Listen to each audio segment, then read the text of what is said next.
Sorry, আমি on করতে ভুলে গেছিলাম ক্যামেরা। এখন বানাবো ব্রোকলি আলু চিংড়ি মাছের রসা। কিছুই না, সাবেকি বাঙালিয়া পদ্ধতিতে বানাবো। সেই একই পাঁচফোড়ন, তেজপাতা, শুকনো লঙ্কা আর দেবো খাঁটি সর্ষের তেল। জানি না ফরচুন কতটা খাঁটি, বাট আমার কাছে অনেক খাঁটি। পাও না যেখানে, তো হয়ে গেল। তেলটা গরম হবে। গরম মশলা, এই তো দারচিনির টুকরো, লবঙ্গ, ছোটো এক, ভালো করে গরম হোক। এর মধ্যে কেটে বেছে ধুয়ে রাখা ব্রোকলি আর আলু দেব। এই যে যখন ফোড়নটা ভালো মতন গরম হয়ে গেছে, আঁচটা কিন্তু বাড়ানোই থাকবে। ধুয়ে কেটে রাখা ব্রোকলি আর আলু দিয়ে দেবো।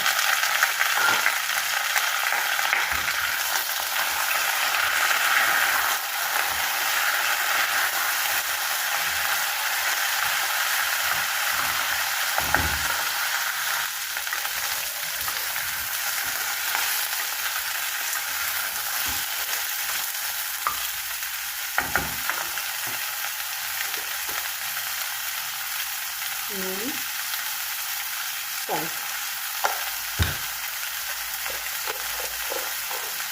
টারমারিক পাউডার, হলুদ গুঁড়ো,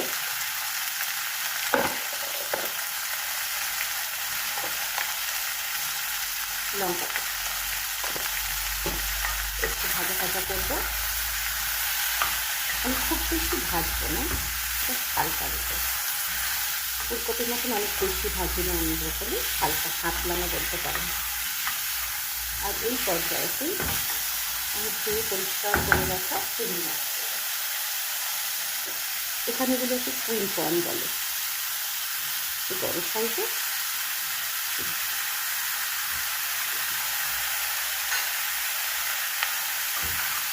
ভাজা করবো হালকা করে, আঁচটা বাড়ানো আছে, একটু কমিয়ে দেবো।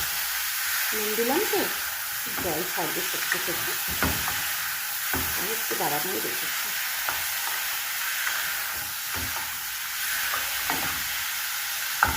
মিনিটটা তারপর মশলা অ্যাড করবো।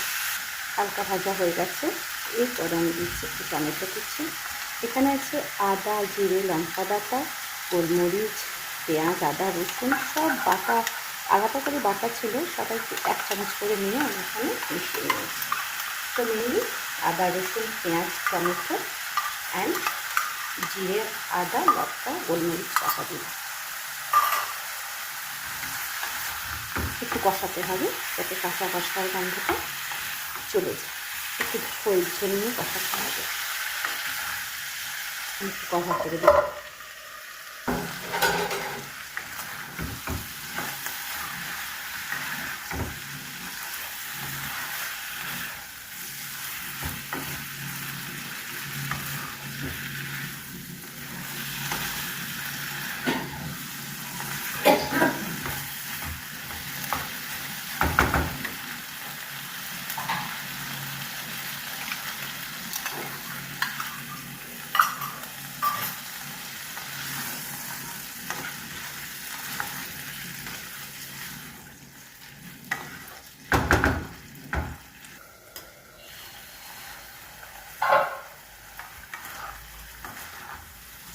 আর একটু কষবো, এখনও জলটা আছে।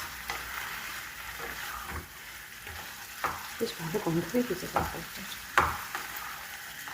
চিংড়ি মাছের গন্ধ, সমস্ত বাটা মশলার একটা গন্ধ, আলু কপির গন্ধ, সবুজ কপি, ব্রোকলি।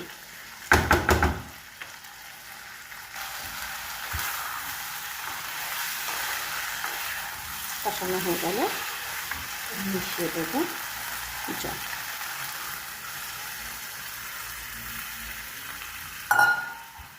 এই সময়ে আপনারা একটু নুন, মিষ্টি, ঝাল চেক করে নেবেন, কারণ আর বিশেষ কিছু করার নেই। সেদ্ধ করে গরম গাওয়া ঘি দিয়ে নামিয়ে একটু রসা রসা সেদ্ধ হোক।